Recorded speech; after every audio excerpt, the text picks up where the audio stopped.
This is Excel 2016, Module 7, Part 5. We are looking at validation rules, and with this section of Module 7, we are going to be working with list type rules. So let's get back into our winter workbook. And as you can see, we've already reviewed simple rules and entering information with insert messages as well as error alerts. So the first one we're going to look at is in B5. We are going to be creating several different validation rules using lists. The first ones, we are going to look at creating a list using a range of cells that is predefined somewhere else in our workbook. It needs to be a static area that does not change. So for example, this youth information over here, these lists that show the user the options they can choose from, those do not change. So it doesn't matter whether I typed in a youth name of Kristen Russell or Joe Smith, that person can choose from these 4 activities and these 4 grade levels, and then these 5 shirt sizes. Okay, I'm not going to come over here and change the data when I'm entering information for each individual youth. This is a static list that is there to display for the person using the workbook to show them the options. That's what you need to create a source that is predefined. So let's click on B5, and we're going to go onto data validation. And I always like to start on my settings tab. So I'm going to say that this particular field must be from a list. Again, we've got the ignore blanks. If you want to see a drop down that shows the options, so the user will get an arrow, a drop down arrow, and they can use that to choose from. You want this box checked. The source, as you'll see in a few minutes, we can type in options if there are a few, or as we're going to do right now, we can use that static area that doesn't change and select our options from there. So our choices for the activity are going to be in D4 through D7.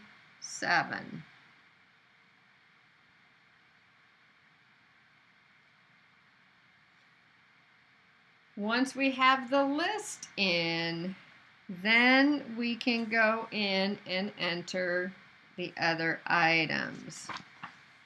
So if we had an input message,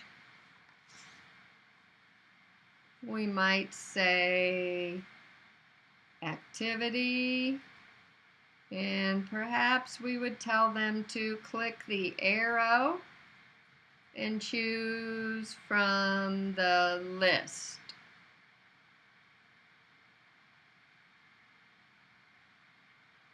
We're going to then go over to the error alert. Now this time we are going to say this is a stop. If we don't have a valid activity, then we do not understand what the student or the youth is registering for. So it has to be a valid option. So we are going to come over to our title, and we are going to type invalid activity. And then we're going to give the user some instructions. So first of all, we're going to tell them an invalid activity has been entered. Now you might notice I didn't uppercase the A. So if I didn't correct that, then if this were your SAM homework, it would mark it wrong. Okay, so make sure you even watch things like upper and lower, punctuation, and spacing. So the next sentence would say click, click, cancel, comma, and then use the arrow to select a valid activity, period. When I click OK, you'll notice my screen tip, just like before, but now I get this drop-down arrow. So you can see the drop-down arrow includes the information that is listed under the activities where we selected the source. Let's go ahead and hit escape to get rid of that. You could check it and see if I said, all right, this is activity number 2. Notice I get the error message that pops up. Now the reason that I want to make sure that I have my instructions on there is because if I click retry and then say, okay, I should click on the arrow, it's going to keep giving me that error message because bad data is in the cell. So it's not going to let me click on the arrow. You need to click cancel and then use the arrow, which is why we gave that instruction in the error message. So let's do 2 more of those list types of validation rules. One for the grade and one for the shirt size. So we're going to go to grade, which is B6, and click on data validation. I always like to start on the settings so I can define my rule and then give the messages that apply to it. So I'm going to go to, again, say that it is a list. I do want the drop down. Then it wants to know where the source is, and it's going to be E4 through 7. My input message is going to say grade as the title, and it's going to say click the arrow to select the grade, period. Again, I'm going to have another stop alert. I need to know what grade the student is in. And the title is going to say invalid grade. And I'm going to have a similar error message that we had before. It's going to say an invalid grade has been entered. And then it's going to say click, cancel, and then use the arrow to select the grade. Now I want to point out a couple things. Again, notice we get our screen tip. We click the arrow and we can make a choice. To test this rule, we would want to try to say they're in 5th grade, just typing a number. And when I do that, you can see I get the error message. If I click retry, remember, same thing. If I try to click, it's going to give me the error. However, if I typed in G5, notice because that is on the list, it accepted it. Okay, so if you type in something that matches the list, it will accept it even if you do not choose it from the arrow.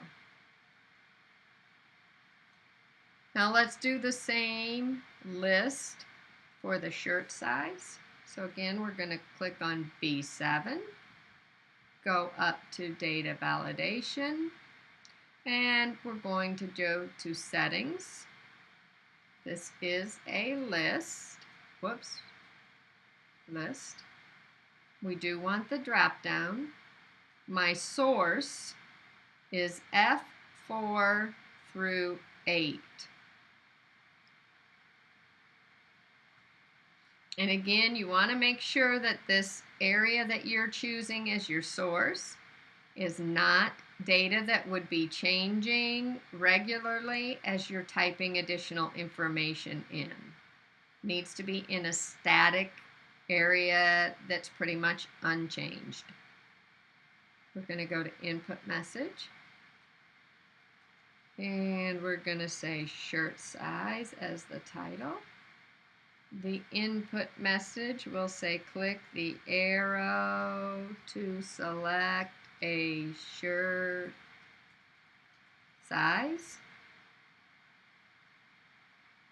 And the error message is going to again be a stop, and it's going to say invalid shirt size with a very similar error message. An invalid shirt size has been entered. Click cancel. And then choose, and then use the arrow to select the shirt size. Oops, misspelled shirt. So notice how easy it is to get a spelling error on there.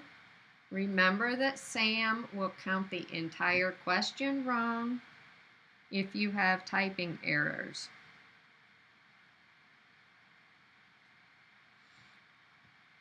So you can see now with these three, we have created drop-down lists using our list over here as the source for each one of those.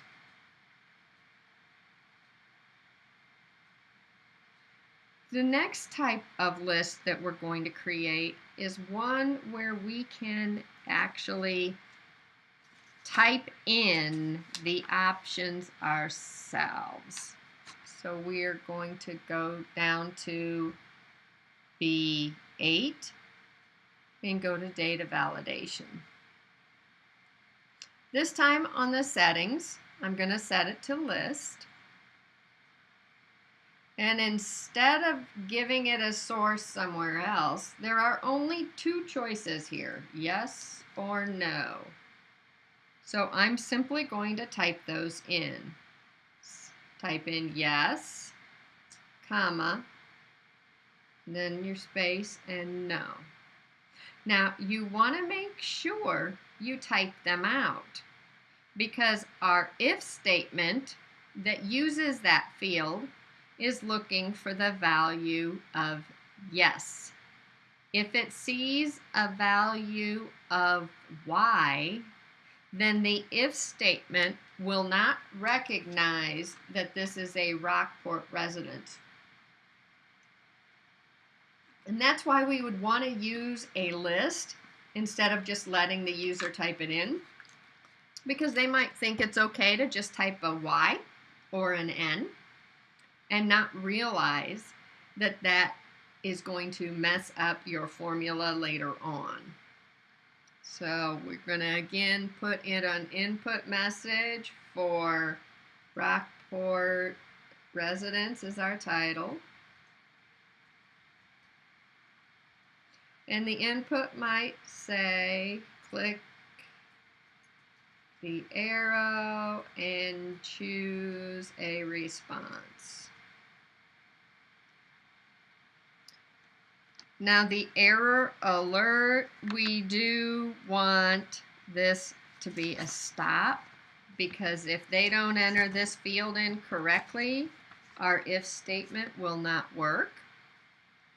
So we are going to say invalid Rockport residence.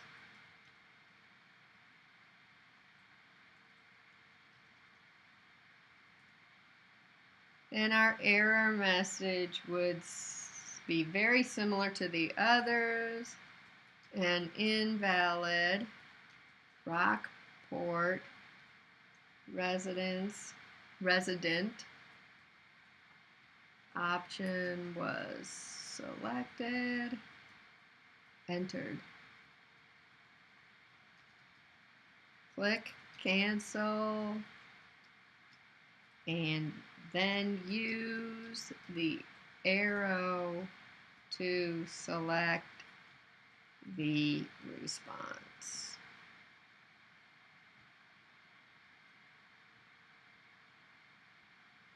And again, the reason we have to have this here is because if I just type a Y and I didn't get this error message, then it would no longer calculate this discount correctly, because the function is looking for the value of the entire word spelled out, yes. So I want to make sure that they go ahead and click and choose it typed out yes or no.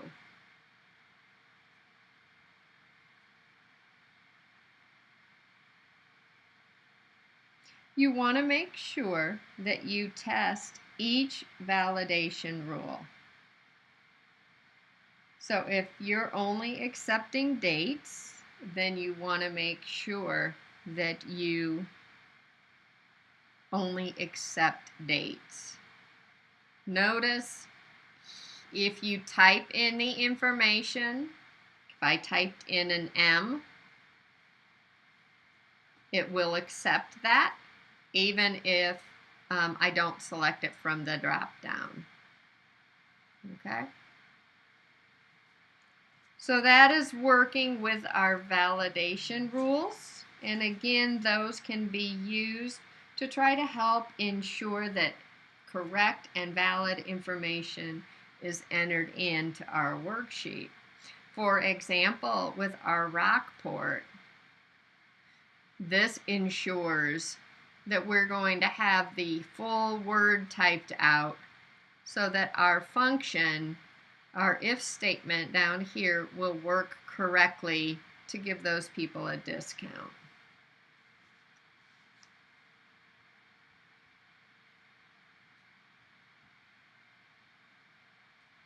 We go ahead and save our work.